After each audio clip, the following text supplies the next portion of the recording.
राजीनाम्यावर राजकीय वर्तुळातून अनेक प्रतिक्रिया आल्या, पाहूया। बहुत ही भयानक एक घटना घटी है और ये सारे फोटोज होम मिनिस्ट्री के पास पहले से होते हैं। सीएम साहब खुद गृह मंत्री है। पिछले 10 सालों में बहुत साल उनके पास ही, लगभग 8 साल ये पद उनके पास रहा है। और जितना फेलियर ऑफ इंटेलिजेंस, जितना फेलियर ऑफ गवर्नेंस, जितना failure of law end order हमारे राज्य में पिछले 10 सालों में रहा है, मुझे नहीं लगता कि किसी दूसरे राज्य की हमारे राज्य के इनके गवर्नेंस के साथ तुलना की जा सकती है। बहुत ही खराब ऐसी परिस्थिति हमारे राज्य में रही है।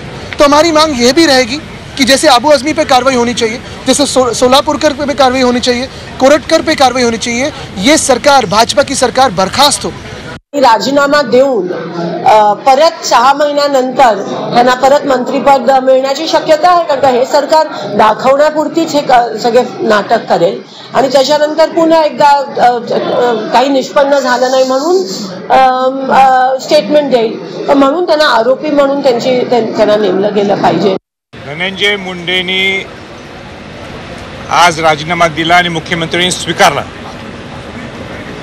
मी 2.5 महिन्याच्या अगोदर पहिल्यांदा महाराष्ट्रात मी होतो ज्यांनी सांगितलं की धनंजय मुंडेंना नुसता राजीनामा त्यांनी द्यायला नाही पाहिजे, तर धनंजय मुंडेंची हक्कलपट्टी व्हायला पाहिजे होती।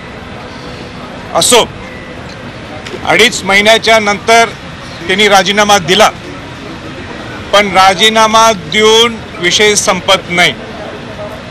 सरकारने ज्या पद्धतीने SITच्या माध्यमातून असेल किंवा अनेक यंत्रणाच्या माध्यमातून असेल जो तपास केलेला आहे, त्याच्यापेक्षाही पुढे जाऊन सखोल तपास होणं गरजेचं आहे।